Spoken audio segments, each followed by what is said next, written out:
Hello everyone, स्वागत है आपका कृष्णात्रे क्लासेस में। और आज हम लोग triangle law of vector addition से आगे का टॉपिक कवर करेंगे। अभी तक हम लोग वेक्टर में एक बेसिक इंट्रोडक्शन पर लेक्चर देखा है और दूसरा हमारा triangle law of vector addition पे था, जिसमें हमने देखा था कि जब मेरे दो वेक्टर ट्राइंगल की दो साइड को रिप्रेजेंट कर रहे हो तो उसका रिजल्टेंट आता है under root A square plus B square plus 2ab cos theta, और उसका डायरेक्शन आता है tan alpha is equal to B sine theta upon A plus B cos theta. और हमने उसके स्पेशल जो कुछ केसेस थे, जैसे अगर मेरे दोनों वेक्टर सेम डायरेक्शन में होंगे, अगर मेरे दोनों वेक्टर अपोजिट डायरेक्शन में होंगे, और अगर मेरे दोनों वेक्टर का मैग्नीट्यूड बराबर होगा तो मेरा रिजल्टेंट कितना आएगा और कैसे निकालूंगा, ये हमने देखा था। और हमने लेमिस थ्योरम डिस्कस करी थी। आज हम लोग जो डिस्कस करने वाले हैं, लेक्चर थोड़ा छोटा होगा लेकिन इम्पोर्टेंट है। इसमें आपका है रेजोल्यूशन ऑफ वेक्टर, या हम इसको कंपोनेंट ऑफ वेक्टर भी बोलते हैं। कंपोनेंट ऑफ वेक्टर, देखो, अगर मेरा कोई ऑब्जेक्ट है जो सिर्फ इस तरीके से चल रहा है कि उसका सिर्फ एक ही कोऑर्डिनेट चेंज हो रहा है। सपोज करो कि यहाँ मेरा कोई ऑब्जेक्ट था, नेक्स्ट टाइम पर वो यहाँ आ गया, उसके बाद यहाँ पर इस तरीके से चल रहा है, तो क्या हो रहा है इसमें, सिर्फ इसका एक्स जो कोऑर्डिनेट है वो चेंज हो रहा है, वाई वाला कांस्टेंट है। तो ये क्या हो गया, मोशन इन स्ट्रेट लाइन। या मानो कोई ऑब्जेक्ट है वो इस तरीके से चल रहा है, यहाँ पे ऐसे जा रहा है, तो इसमें क्या हो रहा है, सिर्फ वाई वाला चेंज हो रहा है, एक्स चेंज नहीं हो रहा। तो ये भी मोशन इन स्ट्रेट लाइन है। लेकिन इन दोनों का जो कॉम्बिनेशन होगा, कॉम्बिनेशन कैसा होगा, जहां आपके दोनों चेंज हो रहे हैं, दोनों चेंज हो रहे हैं। अब वो ऊपर नीचे कहीं पे भी हो सकता है, कैसी भी शेप हो सकती है, ऐसी भी हो सकती है। इसमें क्या हो रहा है, आपका हर टाइम पर दोनों कोऑर्डिनेट चेंज हो रहे हैं, एक्स और वाई दोनों। ये क्या हो गया आपका मोशन इन प्लेन। ठीक है, मोशन इन प्लेन। सिमिलरली हम यहां पर एक कंसिडर कर रहे हैं वेक्टर। ठीक है, वेक्टर ए जिसका एंगल है एक्स एक्सिस के साथ थीटा। तो हमें मालूम है कि इसके जो कंपोनेंट होंगे वो दोनों डायरेक्शन में होंगे। एक कंपोनेंट ए एक्स वाला होगा, एक्स एक्सिस पर होगा, जो एक्स एक्सिस के साथ वेरिएशन होगा। दूसरा आपका वाई एक्सिस की तरफ होगा, जो वाई एक्सिस के साथ वेरी करेगा। तो हमारा यही मकसद है यहाँ पर कि हमें इस ए को दो पार्ट में तोड़ना है, एक एक्स एक्सिस के अलग होगा, दूसरा वाई एक्सिस के अलग होगा। इन दोनों के कॉम्बिनेशन से जो वेक्टर बनेगा वो ए होगा। ठीक है, वेक्टर ए हो जाएगा। तो मैंने क्या करा, मैंने माना मेरा कोई वेक्टर ए है जो एंगल थीटा बना रहा। तो मैंने मान लिया कि एक्स एक्सिस पर ये जो आपकी साइड है ये हो गई ए एक्स। कौन सी साइड है ये, जब मैंने यहां से एक परपेंडिकुलर डाला एक्स एक्सिस पर। तो ये आपका हो गया ए एक्स, ये आपका हो गया ए वाई। अच्छा, जितना ये ए वाई होगा उतना ही क्या ये भी होगा, ये वाला, दोनों बराबर है, कह सकते हो। हमने यहां से एक परपेंडिकुलर डाल दिया, तो जितना ये होगा उतना ही ए वाई होगा, ए वाई ए वाई। अब अगर मैं इस राइट एंगल ट्राइंगल में आता हूं, तो यहां पे मेरे पास परपेंडिकुलर है, हाइपोटेन्यूज है ए वेक्टर। ठीक है, परपेंडिकुलर नहीं है एक्चुअल में, परपेंडिकुलर निकालना है, ए वाई निकालना है और ए एक्स निकालना है। परपेंडिकुलर नहीं है, हाइपोटेन्यूस है और थीटा गिवन है। तो ए वाई परपेंडिकुलर अपॉन हाइपोटेन्यूस कितने के बराबर होता है, साइन थीटा के बराबर। तो यहां से ए वाई की वैल्यू क्या हो गई, ए साइन थीटा। सिमिलरली बेस निकालना है, हाइपोटेन्यूस गिवन है, एंगल गिवन है, तो बेस अपॉन हाइपोटेन्यूस, हाइपोटेन्यूस इधर मतलब ए है, तो ये हो गया A X is equal to A cos theta. तो यहां पर जो आपके कंपोनेंट टूटे इस वेक्टर ए के, वो क्या टूटे, एक्स डायरेक्शन में आया ए कॉस थीटा और वाई डायरेक्शन में आया ए साइन थीटा। इसको हम बोलते हैं कंपोनेंट इन एक्स डायरेक्शन, इसको हम बोलते हैं कंपोनेंट इन वाई डायरेक्शन। देखो, आप ऐसे मत रटना कि वाई में हमेशा साइन थीटा ही होगा और एक्स में हमेशा कॉस थीटा होगा, नहीं, ये गलत है तरीका। आप लोगों को कैसे करना है, जिस एक्सिस से एंगल बन रहा होगा उस एक्सिस पर आपका कॉस थीटा वाला कंपोनेंट आएगा, और दूसरी वाली एक्सिस पे आपका साइन थीटा वाला कंपोनेंट आएगा। ये चीज मैंने यहाँ शो भी करी है। अगर मेरा थीटा एक्स एक्सिस की बजाय वाई एक्सिस से बन रहा होता तो आपका जो जिस एक्सिस पे थीटा बन रहा है वहां कॉस थीटा वाला कंपोनेंट आएगा, मतलब ये होगा बी कॉस थीटा और ये होगा आपका बी साइन थीटा। ठीक है, चाहो तो आप इसको करके देख सकते हैं, थीटा बन रहा है। ठीक है, दो तरीके हैं इसको भी करने के। मैंने माना कि यहां से एक परपेंडिकुलर मैंने डाल दिया, तो ये मेरा बी एक्स हो गया और ये मेरा बी वाई है। अब मुझे बी एक्स और बी वाई निकालने हैं। अगर मैं यहाँ से बी एक्स निकालूं तो बी एक्स क्या है, परपेंडिकुलर है, तो परपेंडिकुलर अपॉन हाइपोटेन्यूज क्या, बी है। परपेंडिकुलर अपॉन हाइपोटेन्यूज क्या होता है, साइन थीटा। तो बी एक्स की वैल्यू क्या आ गई, B sine theta. Similarly B Y निकालना है। बी वाई क्या है, यहाँ बेस है, क्योंकि थीटा यहाँ बन रहा है तो ये बेस हो गया। Base upon hypotenuse is equal to cos theta. तो बी वाई की वैल्यू क्या आ गई, बी कॉस थीटा। यही हमने लिखा है यहाँ। मतलब जिस एंगल से आपका, जिस एक्सिस से आपका एंगल बन रहा होगा वहां कॉस थीटा वाला कंपोनेंट, दूसरे वाले से साइन थीटा वाला कंपोनेंट। दूसरा तरीका इसको सॉल्व करने का क्या है, तो आप ऐसे भी कर सकते हो कि ये थीटा है तो ये वाला कितना हो जाएगा, ये पूरा 90 होता है, ये थीटा है तो ये 90 माइनस थीटा हो जाएगा। अब तुम्हें मालूम है कि इसकी वैल्यू क्या होती है, इसकी वैल्यू है ए एक्स या बी एक्स। हमने यहाँ बी एक्स माना है तो बी एक्स लिख लेते हैं। बी कॉस थीटा होता है ना ये एक्स एक्सिस वाला, और यहाँ थीटा की वैल्यू क्या, 90 माइनस थीटा। ठीक है, कॉस 90 माइनस थीटा क्या होता है, साइन थीटा। तो फिर से आपका बी एक्स कितना आया, साइन थीटा, जो कि यहाँ पे भी आ रहा था और जो कि हमने यहाँ लिखा भी है। सिमिलरली अगर मुझे बी वाई निकालना हो तो बी वाई क्या है, ए साइन थीटा ना, तो बी साइन 90 माइनस थीटा हो जाएगा। तो ये हो जाएगा बी कॉस थीटा, क्योंकि sine 90 minus theta B cos theta होता है, वही लिखा है बी कॉस थीटा। तो आपको डायरेक्ट याद रखना है कि जिस एक्सिस से आपका एंगल बन रहा होगा वहां कॉस थीटा वाला कंपोनेंट आएगा, और जहां आपका नहीं बन रहा होगा दूसरी एक्सिस पे आपका साइन थीटा वाला कंपोनेंट आएगा। ठीक है, क्लियर है, आगे चलते हैं। अच्छा, तुम लोग ये मत कहना अब सर कि सर यहाँ तो 90 माइनस थीटा एक्स एक्सिस से बन रहा है पर यहाँ साइन थीटा आ गया। नहीं, लिया तो मैंने कॉस ही है। कॉस में 90 माइनस थीटा की वैल्यू, कॉस 90 माइनस थीटा की वैल्यू साइन थीटा है, लिया तो मैंने कॉस ही था यहाँ। ठीक है ना, क्लियर होगा। चलिए आगे चलते हैं।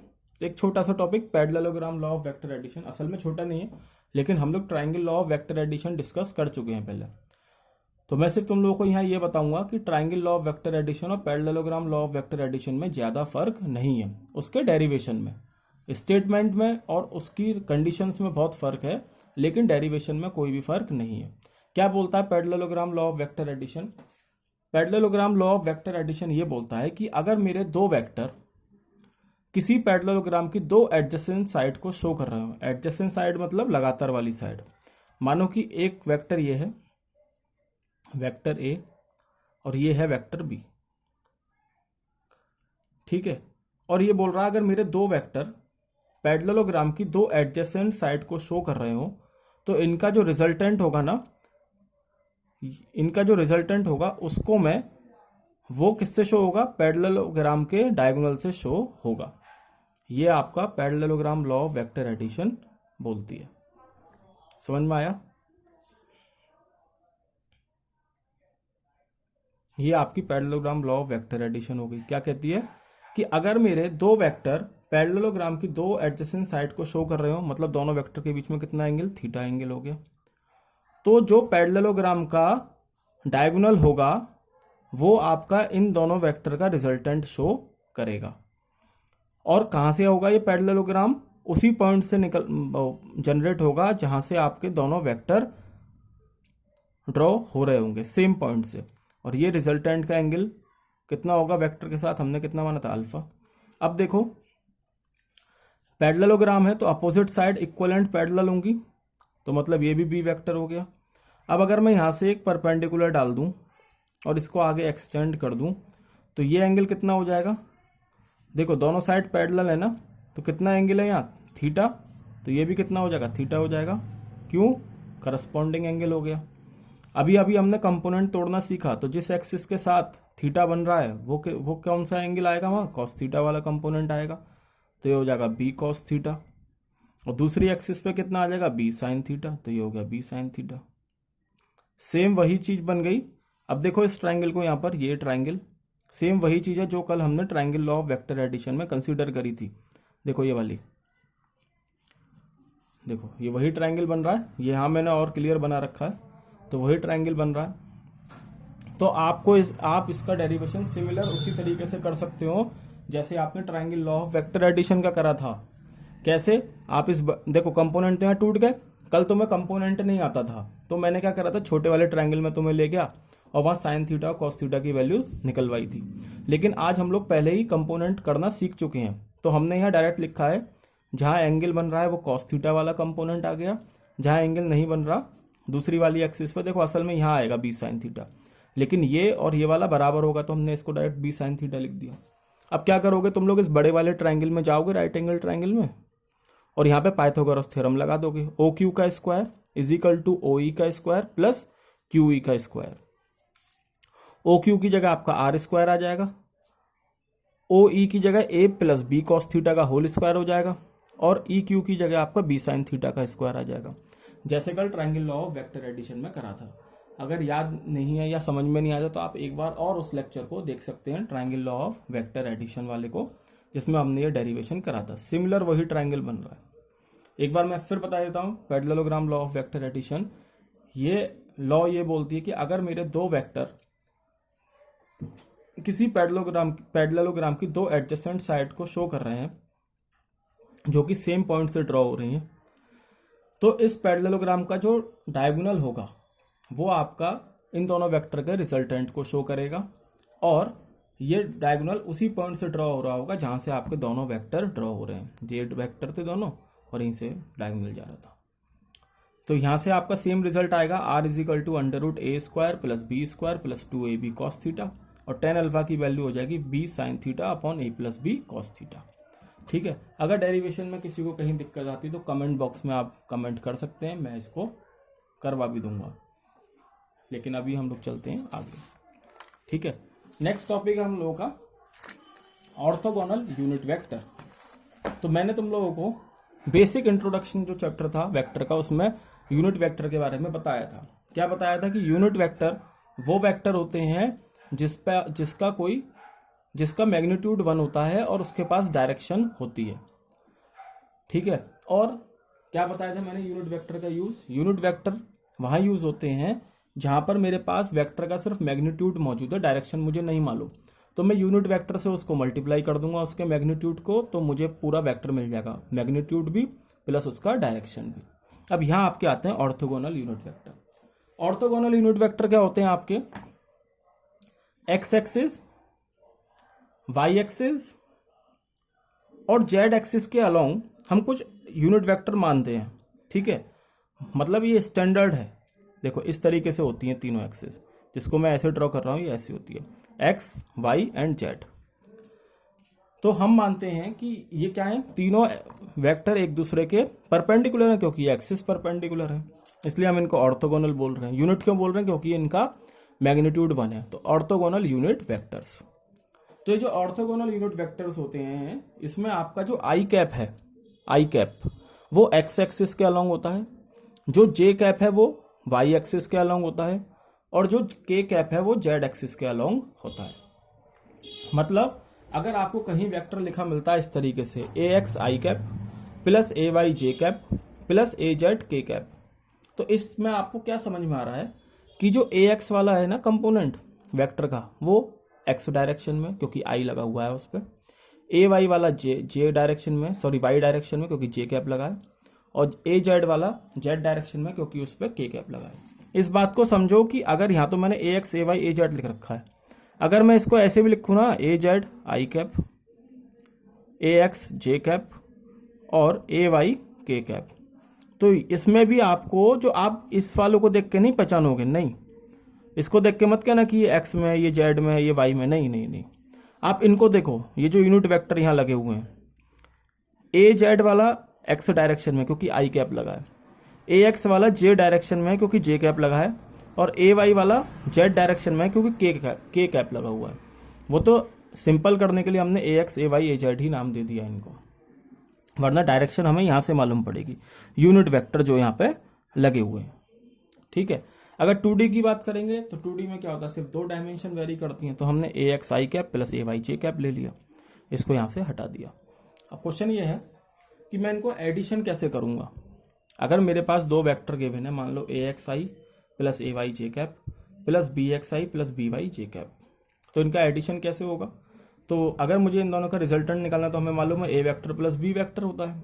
अब a वेक्टर की वैल्यू क्या है, ax i plus ay j cap, और बी वेक्टर की वैल्यू है bx i cap plus by j cap, हमने वैल्यू पुट कर दी। अब यहाँ जो एडिशन होता है ना, वो इस तरीके से होता है कि एक्स एक्सिस वाले कंपोनेंट को एक तरफ ऐड कर दूंगा और वाई एक्सिस वालों को दूसरी तरफ ऐड कर दूंगा। मतलब एक्स एक्सिस वाले कौन से हैं, ए एक्स और बी एक्स, क्योंकि आई कैप लगाए हैं तो ए एक्स प्लस बी एक्स लगा दिया। और कहाँ किस डायरेक्शन में जाएगा, ये आई कैप डायरेक्शन में, मतलब एक्स डायरेक्शन में, तो आई कैप लगा दिया, प्लस ए वाई प्लस बी वाई कर दिया और जे कैप आ गया। मतलब आई वालों को एक तरफ ऐड कर दोगे, जे वालों को एक तरफ, और अगर के होता तो के वालों को एक तरफ ऐड कर देते आप। ठीक है, ऐसा होता क्यों है, ऐसा इसलिए होता है, ये असल में कंपोनेंट लिखे हुए हैं यहाँ पर। ये क्या चीज़ है, कंपोनेंट है। मान लो कोई वेक्टर ए है और कोई वेक्टर बी है, इस तरीके से मान सकते हैं। तो एक तो ग्राफिकल मेथड है मेरे पास, दूसरा मेरे पास डायगोनल वाला मेथड भी है। एक अगर मुझे उसके कंपोनेंट मालूम है, मतलब कि इसका मान लो ये ए वेक्टर है, ये वेक्टर बी है, तो वेक्टर ए का जो एक्स कंपोनेंट है वो ए एक्स यहाँ आ रहा है और बी वाले का बी एक्स यहाँ आ रहा है। सिमिलरली ए वाले का ए वाई इधर आ रहा है और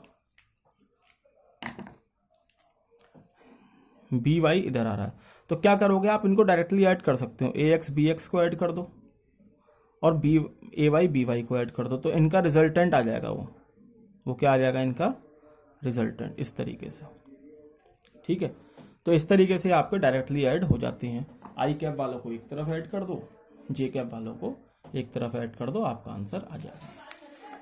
तो जैसा कि मैंने बोला था कि आज का लेक्चर थोड़ा छोटा होगा और लेकिन इम्पोर्टेंट होगा। तो ये आपका एक इम्पोर्टेंट लेक्चर जिसमें हमने कंपोनेंट ऑफ वेक्टर देखा और parallelogram law of vector addition देखा और फिर ऑर्थोगोनल यूनिट वेक्टर देखा। आपका आसान टॉपिक है लेकिन इम्पोर्टेंट टॉपिक है, इसका बहुत यूज होता है। कंपोनेंट रिजॉल्व करना आपको आना बहुत जरूरी है। क्या बताया था मैंने, जिस एक्सिस के साथ थीटा बन रहा होगा वहां कॉस थीटा वाला कंपोनेंट आएगा, दूसरी एक्सिस पे साइन थीटा आएगा, जैसे यहाँ आया है, या जैसे यहाँ पे थीटा यहाँ से बन रहा था तो यहाँ बी कॉस थीटा हो गया, यहाँ बी साइन थीटा रह गया। सिमिलरली हमने आगे फिर parallelogram law of vector addition पढ़ा, जो कि आपकी सिमिलर है triangle law of vector addition जैसी। डेरिवेशन में फॉर्मूला हमें सेम मिलता है दोनों ही, लेकिन स्टेटमेंट बहुत फर्क है, वो मैंने यहाँ लिख रखी है, समझा भी चुका हूँ, देख लेना। ऑर्थोगोनल यूनिट वेक्टर हमने क्या समझे, एक्स एक्सिस की तरफ आई कैप होगा, वाई एक्सिस की तरफ जे कैप और जेड एक्सिस की तरफ के कैप होगा।